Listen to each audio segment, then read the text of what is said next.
Bismillahirrahmanirrahim. Assalamualaikum warahmatullahi wabarakatuh.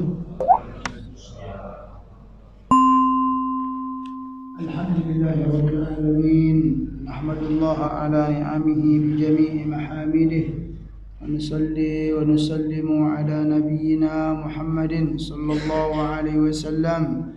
Allahumma salli wa sallim wa barik ala nabiyyina Muhammad wa ala alihi wa sahbihi ajma'in. Amma ba'du, faqala Allah ta'ala fil Qur'anil Karim. A'udzu billahi minasy syaithanir rajim. Bismillahirrahmanirrahim. Qul huwallahu ahad, Allahus samad, lam yalid wa lam yulad wa lam yakul lahu kufuwan ahad. Qul huwa naba'un 'azim antum anhu mu'ridun. Shadaqallahul 'azim. Bismillahirrahmanirrahim. Jamaah sekalian yang dimuliakan Allah Subhanahu wa taala, mari kita meningkatkan ketakwaan dan rasa syukur kehadirat Allah Subhanahu wa taala atas segala nikmat yang telah dikaruniakannya kepada kita, kepada kedua orang tua kita, dan kepada seluruh hamba yang kita sayangi dalam hidup ini. Salawat dan salam semoga selalu disampaikan Allah kepada baginda Nabi Muhammad sallallahu alaihi wasallam. Allahumma salli wa sallim wa barik ala nabiyyina Muhammad wa ala alihi wa sahbihi ajma'in. Amma ba'du. Jamaah sekalian, alhamdulillah hari ini dengan izin Allah Subhanahu wa taala kita bisa bertemu kembali untuk melanjutkan kajian kita, yaitu kajian ilmu at-tauhid, ilmu al-aqidah. Kita masih berada dalam bab tentang al-malaikah atau malaikat. Bahasa kita malaikat. Ya, jamaah sekalian yang dimuliakan Allah Subhanahu wa taala. Tentang malaikat kemarin kita sudah nyampe bahwa mereka itu berbeda-beda. Ya jamaah sekalian, berbeda dari bentuk, ya seperti dalam surat Fatir itu sangat jelas sekali. Beda-beda dari bentuk fisik, iya, apa istilahnya bentuknya, kemudian sayapnya, iya. Jangan begitu yang digambarkan dalam Al-Qur'an, ya. Apakah malaikat punya sayap? Iya, ajnihah, sayap, ya. Dan kita memang ya karena kita sebagai umat Rasulullah sallallahu alaihi wasallam tentu harus meyakini apa yang telah digambarkan, apa yang telah diinformasikan oleh Allah Subhanahu wa taala dalam Al-Qur'an dan dikuatkan oleh Rasulullah sallallahu alaihi wasallam dalam hadis-hadis beliau. Selain dari itu, kita tidak bisa menjadikan sebagai rujukan yang pasti. Nah, gitulah. Karena ada mungkin ya sebagian kita pernah mendengar misalnya Pak ya, Ibu, kalau membaca tentang al-malaikah ini gitu kan, misalnya ada yang mengatakan malaikat itu adalah perempuan misalnya, atau malaikat itu adalah putrinya Tuhan, putrinya Allah. Itu bukan dari Al-Qur'an ya gitu. Ya maaf sekalian, ini mereka itu tidak sama sampai di sini kemarin. Kemudian juga ini sudah ya Rasulullah sallallahu alaihi wasallam ya, dari Ibnu Mas'ud radhiyallahu anhu, suatu hari beliau pernah melihat malaikat Jibril itu memiliki berapa sayap Pak? Lahu sittumi'ah janahin. Ada 600 ya sayap ya. Subhanallah. Bagaimana gambarannya? Menurut para ulama, keterangan para ulama, semakin banyak sayap yang mereka miliki atau yang ditetapkan oleh Allah Subhanahu wa taala, ya sayap-sayap itu gunanya adalah semakin cepat gerak dan langkah mereka itu Pak. Nah, gitu loh malaikat.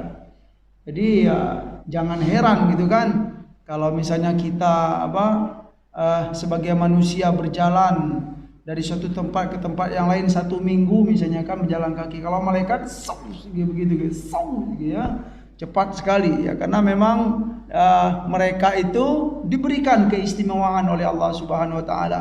Dan mereka bekerja itu, nah ini mungkin ada sedikit itu ya, apa istilahnya, ya pemikiran atau pertanyaan yang membingungkan. Apakah mereka bekerja itu menunjukkan ketidakmampuannya Allah, gitu kan? Kok harus dibantu-bantu, gitu loh Pak. Nah sebenarnya adalah malaikat itu sama dengan kita. Mereka itu punya tugas dan kewajiban. Nah itu jawabannya. Jadi mereka bekerja itu bukan karena apa? Allah tidak mampu, gitu loh. Allah maha mampu segalanya, gitu kan, atas segalanya. Tetapi mereka bekerja dan punya tugas masing-masing itu karena ketetapan dari Allah Subhanahu wa taala, dan mereka itu adalah hamba Allah sama dengan kita. Kita beribadah, mereka pun juga beribadah. Balhum ibadun mukramun. Nah, gitu dalam Al-Qur'an. Ya, mereka itu bukanlah putri-putrinya Tuhan. Mereka itu bukan perempuan seperti yang disampaikan dalam Al-Qur'an ya. Dan apa yang disampaikan dalam Al-Qur'an itu, Al-Qur'an membantah ya sangkaan-sangkaan hamba-hamba Allah yang tidak beriman, hamba-hamba yang musyrik. Mereka punya keyakinan bahwa malaikat itu adalah putri-putrinya Tuhan ya. Atau kalau bahasa Arabnya banatullah, gitu kan. Atau seperti yang kita mungkin dalam kehidupan ini kita pernah melihat ya, malaikat itu digambarkan Pak, seperti kuda, kemudian kudanya pakai sayap gitu, kemudian kepalanya perempuan. Ya kita waktu kecil-kecil dulu mungkin ada pernah melihat begitu. Itu bukan ya, itu bukan gambaran yang diberikan dalam Al-Qur'an. Enggak boleh ya. Ya perempuan cantik, badannya kuda, kemudian pakai sayap. Wah, dari mana itu? Nah, bukan begitu. Jamaah sekalian yang dimuliakan oleh Allah Subhanahu wa taala. Terus mereka pun juga beda-beda dalam fisik, dalam bentuk, kemudian beda-beda dalam tempat ya. Maqamun ma'lum ya, dalam surat As-Saffat ya. Ibnu Katsir mengatakan setiap malaikat itu memiliki tempat yang khusus di langit dan tempat beribadah yang tidak mereka lampaui. Tetap begitu saja. Begitu Pak ya. Di pojok terus. Kapan berpindah? Kalau diperintahkan oleh Allah Subhanahu wa taala. Begitu taatnya mereka ya. La ya'sunallaha ma amarahum wa yaf'aluna ma yu'marun. Begitu gambaran juga. Mereka itu tidak pernah maksiat kepada Allah Subhanahu wa taala, wa yaf'aluna ma yu'marun, dan mereka itu selalu melaksanakan apa yang diperintahkan. Kalau diperintahkan Allah turun dari langit, turun. Ya kalau enggak turun ya enggak turun. Itu ya sedikit mengulang jamaah sekalian yang dimuliakan oleh Allah Subhanahu wa taala. Mungkin ada di antara kita yang di pertemuan yang lalu tidak sempat hadir. Baiklah, hari ini ya kita akan melanjutkan, yaitu tentang pekerjaan mereka. Amaluhum ya. Amaluhum, Said Sabiq dalam kitab beliau ini mengumpulkan mengelompokkan pekerjaan-pekerjaan malaikat itu dibagi menjadi 3 atau 2 secara garis besar. Yang pertama adalah amaluhum ar-ruhi ya, pekerjaan mereka yang bersifat rohani Pak, bukan yang fisik atau yang alam seperti kita ini gitu kan, ar-ruhi. Kemudian yang kedua yang bersifat yang bersifat fi alamit tabi'ah, dalam alam yang nyata seperti yang kita lihat ini. Ada peran-peran mereka. Yang pertama adalah pekerjaan mereka dalam alam ruh. Yang pertama bertasbih dan tunduk kepada Allah Subhanahu wa taala ya. Itu dalilnya seperti dalam surat Al-A'raf. A'udzubillahi minasyaitonir rajim. Innal ladzina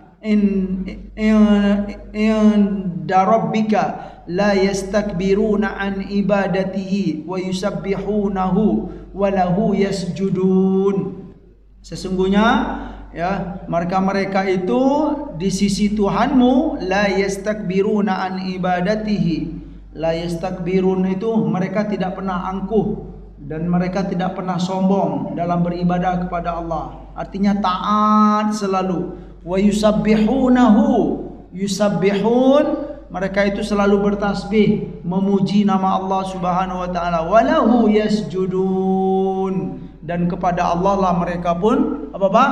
Yasjudun. Yasjudun itu apa artinya? Sujud. Sama seperti kita. Kita alhamdulillah ya, sujud kepada Allah siang dan malam ya, dalam keadaan lapang dan sempit, dalam keadaan sehat dan sakit, alhamdulillah kita mau sujud. Sama seperti mereka ya. Ya, cuman bedanya nanti ya kekhusyuan itu beda dengan ya, boleh jadi beda, boleh jadi kita lebih. Nah, pokoknya berlomba-lomba Pak ya, boleh jadi. Tapi kemungkinan besar malaikat itu banyak khusyuknya. Gitu loh. Kalau kita ini banyak apanya? Insya Allah banyak khusyuknya juga Pak. Husnuzon aja gitu kan. Ya, tapi kalau dilihat dari apa? Secara keilmuan atau dalil-dalil ya bisa dipastikan gitu, para malaikat itu banyak khusyuknya. Kenapa? Ya karena tidak diberi oleh Allah apa Pak? Syahwat gitu kan, keinginan-keinginan. Kalau kita manusia ini baru masuk masjid pikiran udah kemana-mana gitu loh. Subuh ini misalnya kan, ya baru masuk masjid gitu. Nanti setelah kajian ini mau makan apa gitu kan gitu. Pikirannya sudah ke makanan, kemudian pikir misalnya Allahu Akbar gitu kan. Nah, itu pikir ya Allah macam-macam ya, mikir HP lah, mikir oli, macam-macam gitu ya. Begitulah ya kekurangan kita sebagai al-insan. Tetapi tidak menutup kemungkinan ya, ada hamba-hamba Allah yang khusyuk, bahkan boleh jadi mereka itu lebih khusyuk daripada malaikat ya, tergantung ya kekuatan iman, kemudian sudah banyaknya latihan dalam perkara khusyuk ini. Dalam surat Az-Zumar, wa taral malaikata hafina min haulil arsh yusabbihuna bihamdi rabbihim. Ini penutup surat Az-Zumar. Ayat 7 di sini saya salah tulis. Ya, penutup surat Az-Zumar itu ya. Wa taral malaikata hafina min haulil arsh yusabbihuna bihamdi rabbihim wa lahu yusabbihuna bihamdi rabbihim 23. Oh, 75. Saya salah tulis ya, kurang nulisnya. Ya, kamu akan melihat para malaikat itu hafina min haulil arsh. Ya Pak ya, hafin itu Bapak berkumpul atau istilahnya mengelilingi arsh gitu kan. Ngapain mereka? Yusabbihuna bihamdi rabbihim, bertasbih, memuji Allah Subhanahu wa taala. Ini pekerjaan-pekerjaan mereka, Pak. Ibu, Bapak Ibu yang dimuliakan oleh Allah Subhanahu wa taala. Kemudian kerja mereka dalam alam ruh, ya dalam alam ruh. Ya tadi juga masih dalam alam ruh, yang satu, kemudian yang dua membawa arsy, ya, membawa arsy. Ini ada dalam surat Ghafir, ya. Di awal-awal surat Ghafir itu disebutkan alladzina yahmilunal arsya wa man haulahu, ya. Mereka itu adalah yahmilunal arsy, ya, membawa arsy, atau ya kita gambarkan beginilah gitu Pak ya. Ya, wa man haulahu, ya, dan siapa yang ada di sekitarnya. Ngapain mereka? Yusabbihuna bihamdi rabbihim. Nah, ini dia bertasbih. Subhanallah, subhanallah, subhanallah, ya. Jangankan para malaikat, ya, dalam Al-Quran itu setiap benda, setiap makhluk itu apa Pak? Bertasbih kepada Allah. Walakin la tafqahuna tasbihahum. Cuman kita sebagai manusia ini terkadang enggak tahu tasbih mereka. Pohon-pohon itu bertasbih, ya Pak, Ibu, batu, ya, angin, semuanya itu bertasbih kepada Allah Subhanahu wa taala. Dari itu sangat rugi ya kita sebagai hamba Allah yang jarang bertasbih kepada Allah. Berarti kita kalah dengan makhluk-makhluk yang lain. Ya, kalah dengan apa? Dengan pohon, dengan rumput, dengan itu mereka itu ya kita diberi kabar oleh Allah Subhanahu wa taala dalam Al-Qur'an, semuanya ini bertasbih kepada Allah Subhanahu wa taala. Yusabbihuna bihamdi rabbihim wa yu'minuna bihi, dan mereka itu beriman kepada Allah Subhanahu wa taala. Selanjutnya dalam surat Haqqah juga, wa yahmilu arsya rabbika fawqahum yawma idzin thamaniyah. Ya, nanti jamaah sekalian silakan cek gitu kan. Yang pertama dalam surat Ghafir, yang kedua dalam surat Al-Haqqah. Ya, subhanallah, yang bagusnya di antara istilahnya kitab yang beliau tulis ini, semua pembahasan itu dikaitkan dengan Al-Qur'an dan hadis Nabi SAW. Ya, memang begini memang begini cara yang terbaik, ya, terutama dalam kita mengkaji al-aqidah atau at-tauhid. Ya, perlu saya kuatkan lagi jamaah sekalian, ya, kajian tentang tauhid ini ya semuanya bisa kita katakan kajian tentang alam gaib. Nah, dan menurut para ulama, kesimpulan para ulama, mengkaji alam gaib itu harus gitu loh Pak. Mau nggak mau kita harus merujuk kepada Al-Quran dan hadis Nabi Sallallahu Alaihi Wasallam. Insya Allah akan selamat, insya Allah nggak akan melenceng, ya, karena itulah pedoman yang pasti dalam Al-Quran. Nah, setelah setelah Al-Quran dan hadis, barulah boleh sebenarnya dalam kajian keilmuan itu tidak ada salahnya, ya, kita mendengarkan pendapat-pendapat pakar gitu kan, ahli ini ya, ahli kedokteran, ahli tentang bumi, ya, itu boleh. Tetapi kalau bisa jangan, ya, didahulukan mereka dahulukan Al-Quran dan hadis Nabi Sallallahu Alaihi Wasallam. Gitu caranya, ya. Jadi kalau kita melihat, ya, ada jamaah misalnya mengkaji tentang tauhid, jamaahnya banyak, rame. Kemudian setelah dicek, apa pegangannya gitu kan? Ya, pegangannya kata-kata ustadz itu saja gitu kan. Dalam kajian itu nggak pernah dibacakan ayat-ayat Allah gitu, Al-Quran tentang tauhid, belajar tauhid tetapi jarang mengkaji Al-Quran. Nah, itu bahaya. Ya, saya pernah temui ini jamaah sekalian yang dimuliakan oleh Allah Subhanahu wa taala, bicara tentang al-malaikah, dan langsung pendapat guru itu saja gitu kan. Menurut saya katanya gitu kan, malaikat itu agak kurang kuat lah begitu kalau kita mengkaji dari sisi keilmuan. Begitu jamaah sekalian yang dimuliakan oleh Allah Subhanahu wa taala. Tugas mereka berikutnya mengucapkan salam kepada ahli surga. Masya Allah, ini kalau kita baca Al-Quran sering kita menemukan jamaah sekalian. Ini ada dalam surat Ar-Ra'du, ya, wal malaikatu yadkhuluna 'alaihim min kulli bab salamun 'alaikum bima sabartum fa ni'ma uqbad dar. Ya, itu lanjutannya. Wal malaikatu yadkhuluna 'alaihim min kulli bab. Ya, kita dapat gambaran dalam surga itu nanti jamaah sekalian yang dimuliakan oleh Allah Subhanahu wa taala, kita penghuni surga itu didatangi oleh para malaikat. Nah, dari mana mereka datang disebutkan oleh Allah Subhanahu wa taala, yadkhuluna alaihim min kulli babin. Ya, para malaikat itu datang kepada penghuni surga, ya, kita, ya, biiznillah, dengan izin Allah Subhanahu wa taala datang kepada mereka, masuk, ya. Yadkhuluna alaihim itu artinya apa? Yadkhulun itu masuk atau datang, ya, menemui kita. Dari mana? Min kulli babin, dari setiap pintu-pintu surga tersebut. Ngapain mereka, Bang? Ngapain? Mereka mengucapkan salam. Salamun alaikum. Masya Allah. Assalamualaikum. Assalamualaikum, kata mereka gitu, Pak. Mengucapkan selamat kepada penghuni surga. Mengapa mereka mengucapkan selamat, ya, terhadap apa? Bima sobartum. Masya Allah. Selamat ya Pak, ya, gitu kan. Bima sobartum. Itu apa? Karena Bapak sudah sabar. Sabar itu apa maksudnya, Pak? Selama di dunia. Sabar untuk apa? Untuk taat kepada Allah, ya. Pahit-pahit hidup di dunia, ya, maksud pahit itu ya memang menahan diri gitu loh.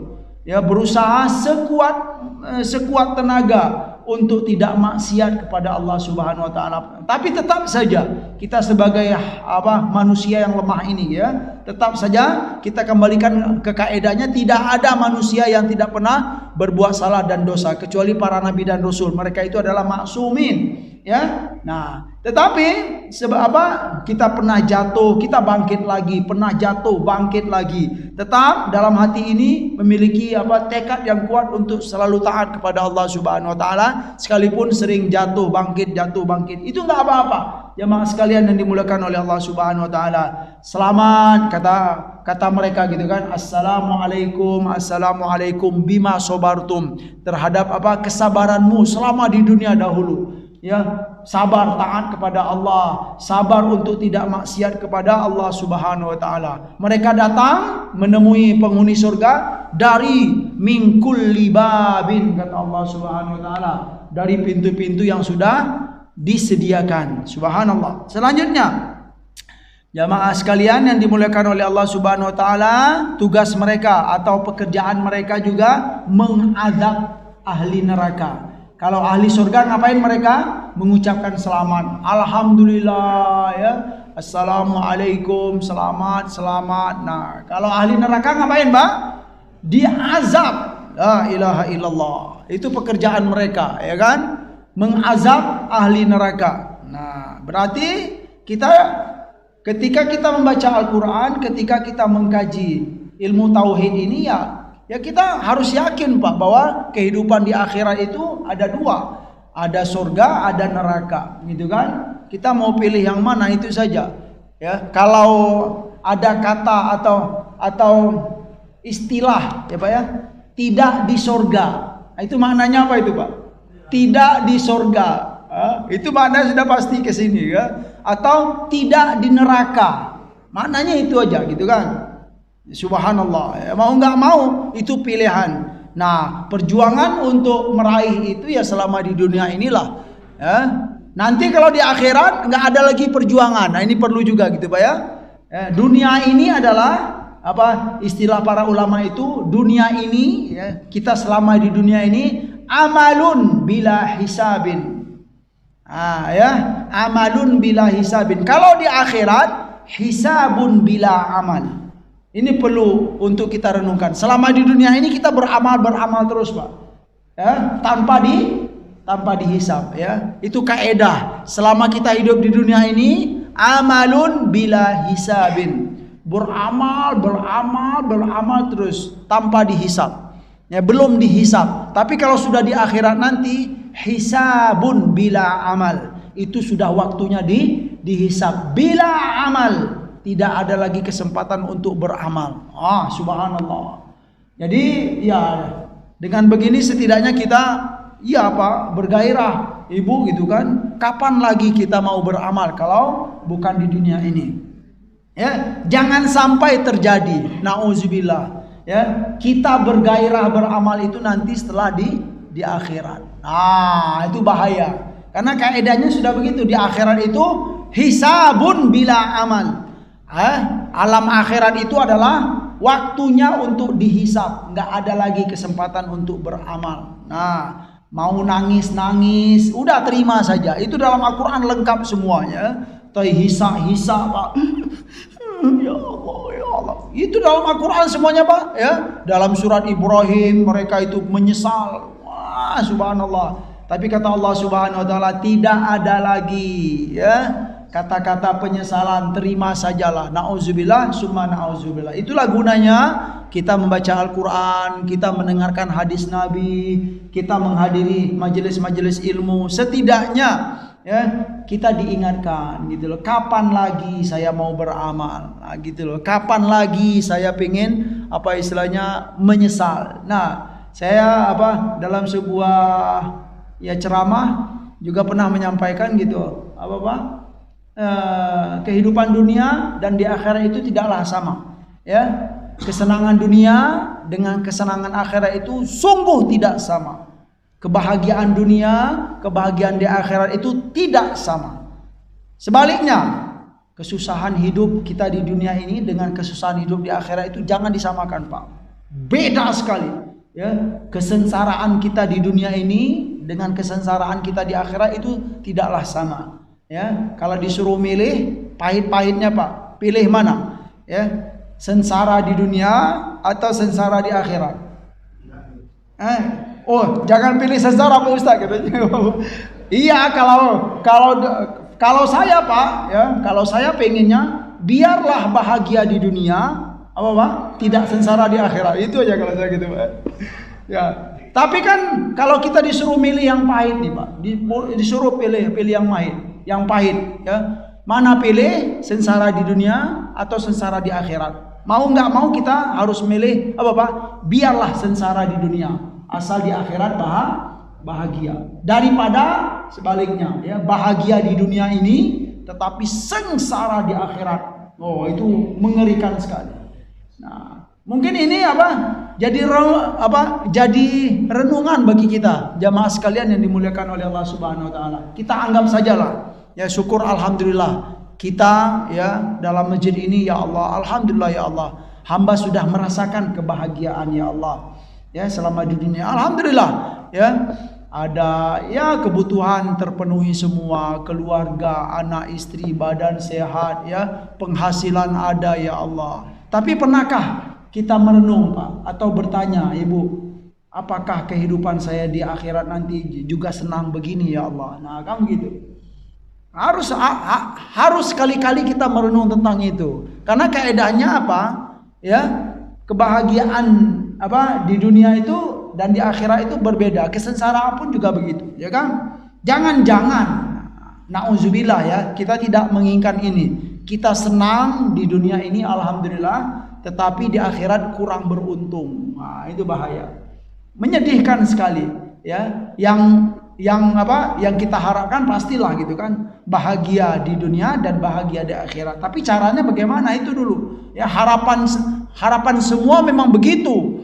Bahagia dunia, bahagia di akhirat, ya. Fid dunya hasanah wa fil akhirati hasanah wa qina adzabannar. Semuanya begitu. Nah, tetapi kan harus ada buktinya gitu kan. Nah, di antara buktinya itu apa? Kalau konsep dalam Al-Quran, dalam hadis Nabi SAW, ya, jaminan untuk bahagia di akhirat nanti terutama, ya, itu apa? Harus beriman kepada Allah Subhanahu Wa Taala. Ya, bahasa beriman ini kalau boleh saya sampaikan harus kenal dengan Tuhan. Itu Pak.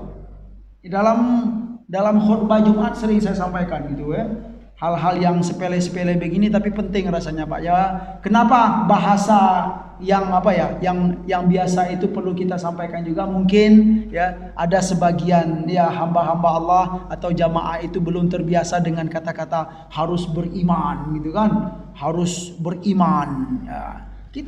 Kita pakai saja gitu kan. Saya gitu ya, terutama ya cari kata-kata yang rasanya apa ya? Mereka itu biasa mendengarkannya. Ya, makna beriman di sini ya kenal dengan Tuhan, gitu loh. Kenal dengan Tuhan pencipta kita, gitu. Oh ya begitu harus syarat ya gitu ya. Syaratnya harus kenal dengan Tuhan. Ya setelah kita kenal itu apa Pak? Ya harus taat dengan Tuhan. Nah, gitu loh. Begitu makna iman itu, apa makna sederhana dari iman ya. Jangan sampai kita ingin bahagia di akhirat tetapi kita tidak kenal dengan Allah Subhanahu wa taala. Kita tidak taat kepada Allah Subhanahu wa taala. Ini menurut konsep Al-Qur'an dan hadis Nabi sallallahu alaihi wasallam tidak ada jaminan untuk selamat, tidak ada jaminan untuk bahagia di akhirat nanti terutamanya. Kalau dunia ini semuanya ya bisa gitu Pak ya. Mungkin kita selama di dunia ini ya sudah banyak melihat dan memperhatikan gitu kan. Ada hamba yang tidak taat tapi hidupnya senang aja gitu Pak ya. Ada hamba yang tidak taat kepada Allah, rezekinya berlimpah-limpah gitu. Bahkan sebaliknya yang taat itu diuji oleh Allah, banyak kurangnya dalam hidup ini. Ya kan? Yang enggak taat kepada Allah berlimpah-limpah. Itu realita dalam kehidupan ya. Tapi kita hamba yang beriman kepada Allah harus menerima tentang itu. Karena itu adalah ketetapan dari Allah Subhanahu wa taala atau ujian dari Allah Subhanahu wa taala.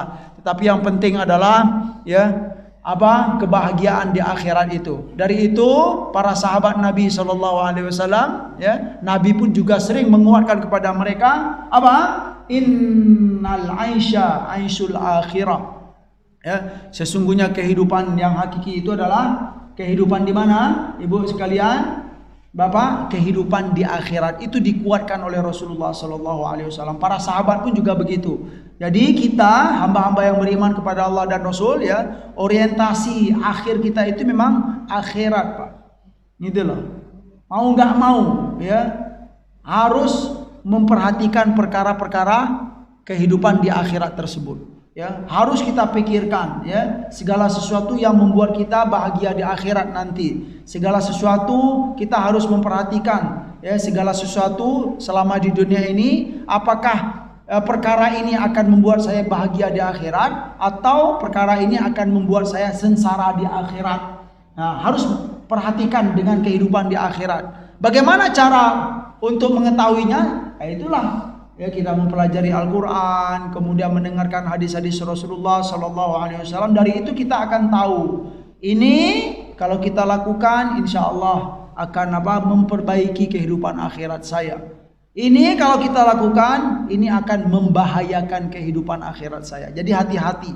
Nah, gitu loh. Dan inilah yang diterapkan oleh para sahabat Rasulullah SAW.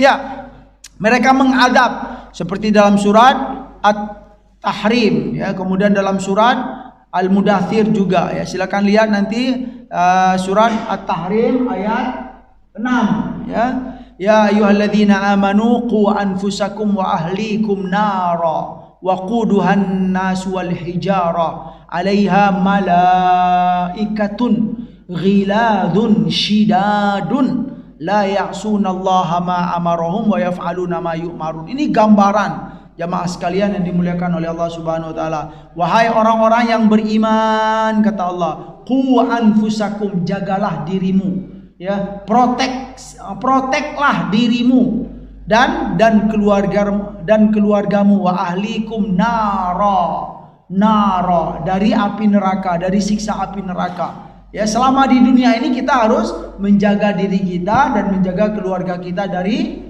segala perkara yang akan menggiring kita ke neraka. Yang mana neraka itu, kata Allah Subhanahu wa taala, waquduha.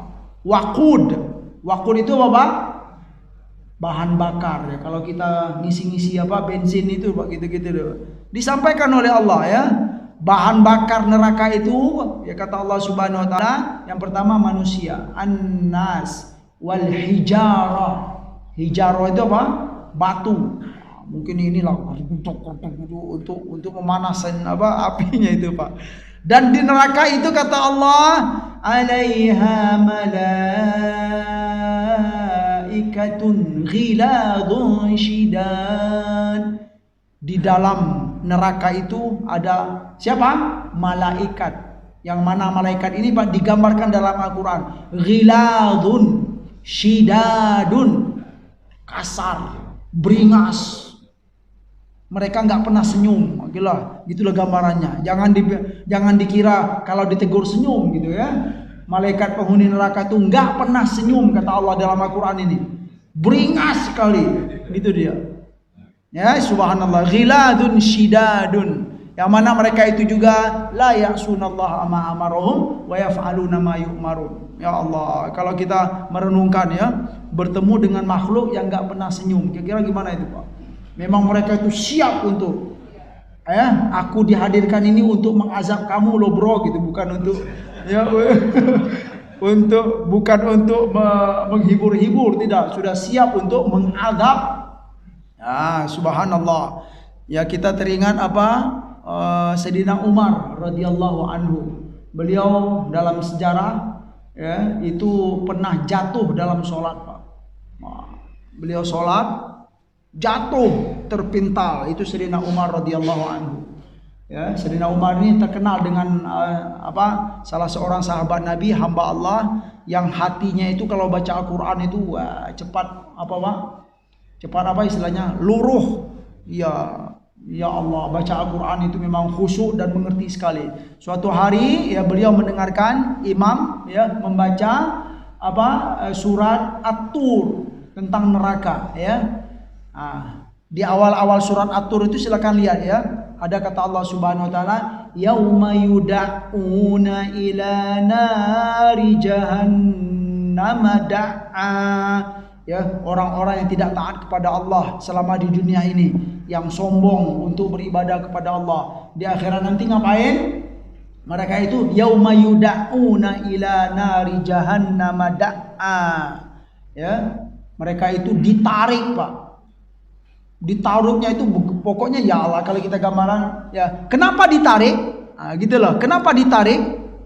Karena mereka itu dalam ayat lain kita katakan, Pak, Allah Subhanahu wa taala terhadap penghuni surga dan penghuni neraka itu sebelum mereka masuk ke surga, sebelum mereka masuk ke neraka, jauh-jauh jaraknya itu, Pak. Surga dan neraka itu sudah dilihatkan oleh Allah Subhanahu wa taala. Itu konsep dalam Al-Qur'an. Ya, seperti dalam surat Asy-Syu'ara, wa uzlifatil jannatu lil muttaqin wa burrizatil jahimu lil ghawin. Wa uzlifatil jannatu lil muttaqin, kata Allah. Di akhirat itu ya, surga itu dinampakkan oleh Allah Subhanahu wa taala. Didekatkan, uzlifat itu didekatkan, Pak. Lil muttaqin. Gunanya apa? Sebelum masuk surga, itu penghuni surga itu sudah itu, ya Allah, senang. Belum masuk, ya, sudah dinampakkan. Ya, mungkin kalau dinampakkan ini, kalau kita lihat ya, kalau kita gambarkan seperti nonton bioskop gitu loh, ya, menyenangkan sekali. Dengan senangnya hati itu, ya Allah, kapan ya Allah, kapan ya Allah, gitu gambarannya. Sebaliknya, ya, wa burrizatil jahimu lil ghawi, ya, dan Allah pun akan apa? Menampilkan, ya, jahim. Jahim itu apa? Neraka lil ghawin, bagi hamba-hamba yang ghawi, yang sombong, yang angkuh, tidak mau taat kepada Allah, tidak mau kenal dengan Tuhan selama hidup ini. Dinampakkan neraka itu, Pak. Ya, belum masuk, nampakkan begini, begini. Oh ya Allah, saya akan begitu, saya akan begitu. Nah, gitulah gambarannya. Nah, ya, yauma yud'una ila nari jahannam da'a, gitu kan? Baru dinampakkan saja, mereka sudah berharap jangan sampai masuk ya Allah, jangan sampai masuk ya Allah. Takut, ya. Menghindar dari neraka. Di saat mereka menghindari begini, malaikat jangan lari-lari. Gitu. Iya, begitu ya Allah gambarannya. Itu dari itu Sayyidina Umar ya, ketika mendengarkan ayat itu sedang sholat, beliau terjatuh, Pak, dalam sholat. Yauma yud'una ila nari jahannam da'a. Di saat calon penghuni neraka itu ya, untuk menghindar dari neraka, nggak mau ya, karena takut tadi sudah dilihatkan gitu kan.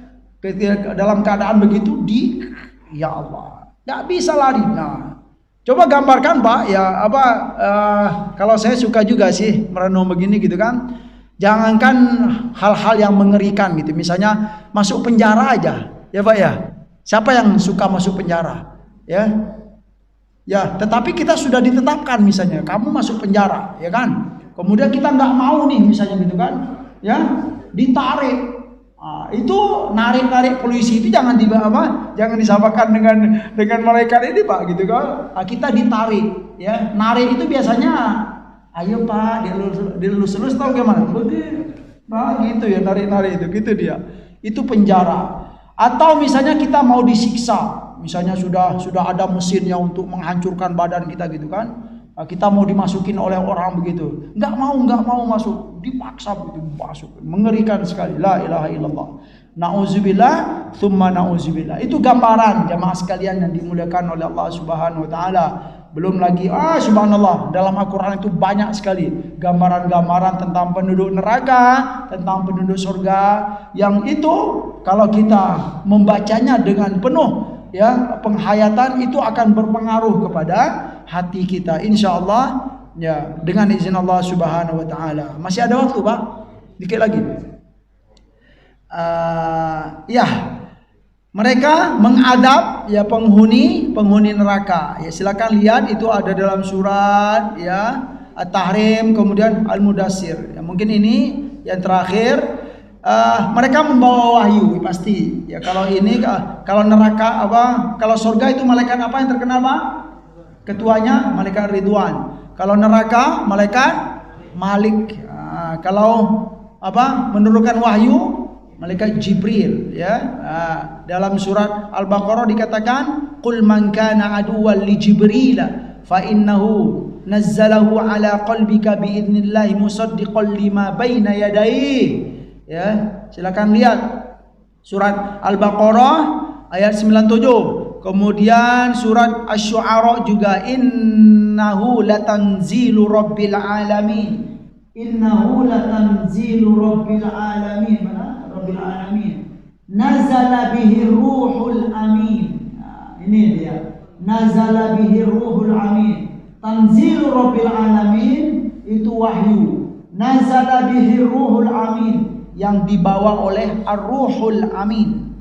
Ruh al-amin itu maknanya siapa itu? Malaikat Jibril yang menurun turun membawa wahyu ala qalbika ya, atas hatimu wahai Muhammad ya. Malaikat Jibril menyampaikan wahyu untuk Nabi Muhammad SAW untuk disampaikan kepada beliau litakuna minal mundirin, agar supaya kamu atau agar kamu menjadi mundirin wahai Muhammad, dengan wahyu yang dibawa oleh malaikat Jibril dari Allah Subhanahu wa taala. Wahyu itu diberikan dengan dapatnya wahyu Nabi kita sallallahu alaihi wasallam, beliau menjadi mundir. Mundir itu apa? Memberi kabar atau memberi peringatan. Ada basyir, ada mundir. Nah, gitu dia ya. Ada, kalau basyir itu kabar-kabar gembira, kalau mundir itu memberi peringatan. Itu dia. Litakuna minal mundirin. Kemudian dalam surat An-Nahl juga qul nazzalahu ruhul qudus. Nah, jadi kita dapatkan juga jemaah sekalian, kalau dalam surah Al-Baqarah itu jelas disebutkan Jibril ya. Itu maknanya malaikat Jibril. Dalam surat Asy-Syu'ara ini dikatakan apa? Ar-Ruhul Amin. Nah, itu bukan kata Jibril, tetapi Ar-Ruhul Amin. Itu maknanya adalah malaikat Jibril, Ruhul Amin. Yang berikutnya Ruhul Qudus. Nah, berarti konsep dalam Al-Quran Ruhul Qudus itu adalah malaikat Jibril, bukan Tuhan, bukan Allah Subhanahu wa taala.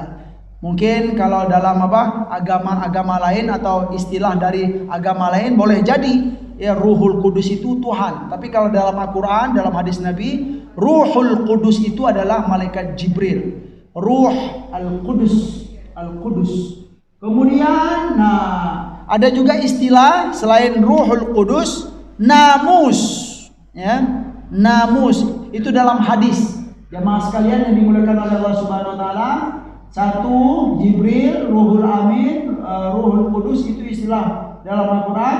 Kemudian namus. Wah, ya. Itu ada dalam hadis Nabi SAW, yaitu ketika Rasulullah SAW ketika beliau pertama kali menerima wahyu, kemudian beliau menggigil itu Ibu, seperti dalam hadis Bukhari ya disampaikan, setelah menggigil itu beliau pergi kemana? Menemui Siti Khadijah. Zammiluni kata Nabi sallallahu alaihi wasallam, selimuti aku khawatir terhadap diriku gitu kan. Lalu Siti Khadijah menguatkan. Beliau minta, apa yang terjadi wahai baginda? Kemudian beliau sampaikanlah apa yang terjadi. Pertama kali beliau menerima wahyu, beliau didatangi oleh malaikat Jibril. Kemudian setelah disampaikan itu, Siti Khadijah punya niat untuk bertemu dengan siapa? Waraqah bin Naufal ini, ibnu ammiha.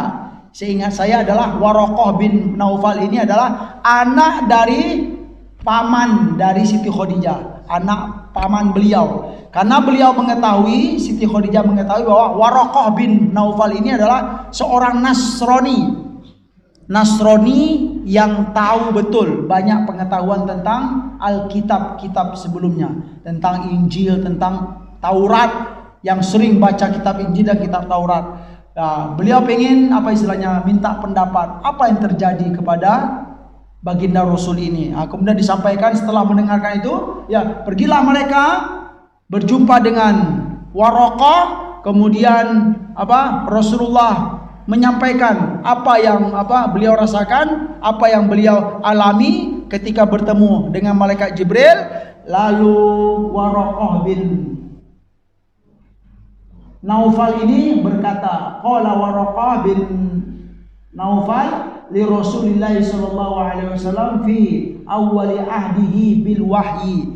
Ketika beliau pertama kali menerima wahyu, apa kata beliau kepada Nabi sallallahu alaihi wasallam? Laqad ja'aka an-namus. Namus itu Pak, kalau bahasa yang biasa dipakai zaman sekarang itu nyamuk. Tetapi di sini adalah namus itu adalah malaikat Jibril, istilah yang lama ya, malaikat Jibril, namus istilahnya.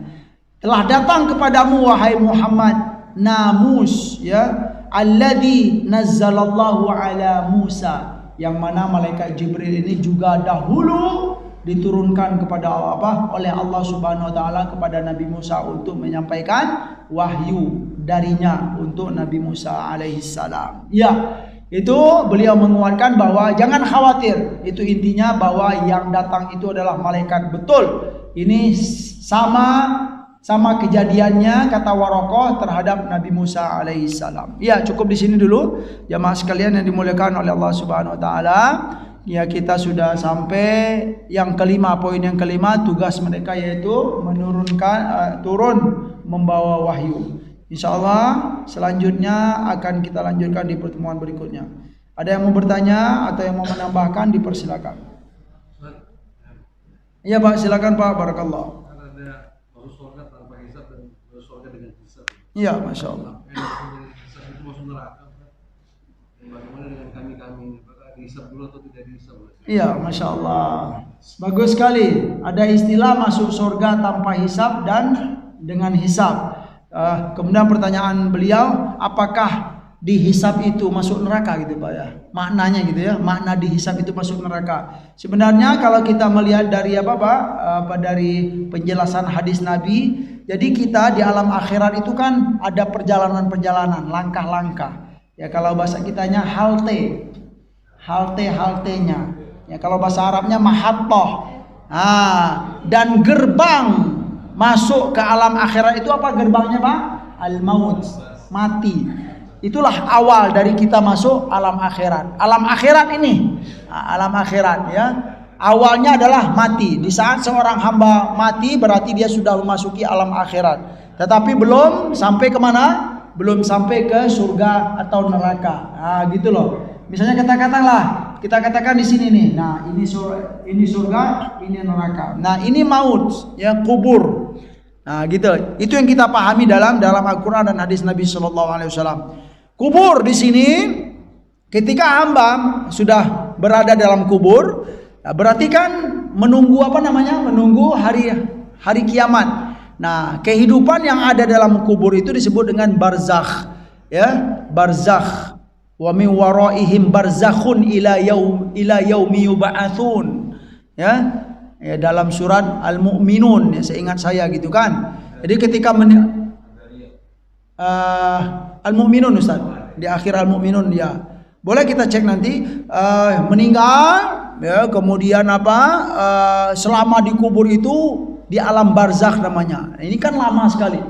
Ya bisa kita gambarkan lah dengan perhitungan manusia sampai nunggu hari kiamat di alam barzakh ya. Bagi yang taat mereka akan menerima nikmat-nikmat dari Allah, nikmat alam barzakh tersebut. Yang tidak taat ya kesengsaraan dalam alam barzakh. Itu disampaikan dalam Al-Qur'an ya kan, seperti wahum yurzaquna inda rabbihim ya. Mereka itu ya menunggu di alam barzakh atau dalam kubur itu bagi yang taat ya, mereka mendapat rezeki dari Allah Subhanahu wa taala ya, nikmat-nikmat kubur tersebut. Nah, kemudian hadirlah yaumul ba'ts ya, hari kebangkitan Ya, kita dibangkitkan dari kubur, kemudian langkah berikutnya, seterusnya gitu Pak ya. Nah, apakah makna dihisab itu sudah masuk neraka? Kalau kita pahami, belum masuk neraka. Jadi hisab itu ya, ada istilah para ulama, hisab itu adalah sebagian adab, tetapi bukan adab neraka. Ya, susahnya kita dalam menjalani halte Pak. Ya, itu adalah termasuk adab dari Allah Subhanahu wa taala. Adakah hamba yang masuk surga tanpa hisab? Ada. Nah gitu loh, para nabi dan rasul, para sahabat dan hamba-hamba yang sudah disampaikan oleh Rasulullah. Siapa kriteria mereka yang akan masuk surga bi ghairi hisab tersebut. Gitu aja. Ya Pak ya? Berarti makna dihisab itu iya maknanya diadab, tetapi bukan adab neraka yang sebagai terminal akhir bagi setiap hamba tersebut. Gitu. Ya Pak, terima kasih. Cukup di sini dulu ya, sudah siang. Ya, semoga pertemuan dan penjelasan ini bermanfaat, terutama bagi kami yang menyampaikan dan buat kita semua yang mendengarkan. Subhanakallahumma wa bihamdika asyhadu an la ilaha illa anta astaghfiruka wa atubu ilaik. Wa sallallahu ala nabiyyina Muhammad wa ala alihi washabihi wasallam. Subhana rabbika rabbil izzati amma yasifun wa salamun alal mursalin walhamdulillahi rabbil alamin. Wassalamualaikum warahmatullahi wabarakatuh.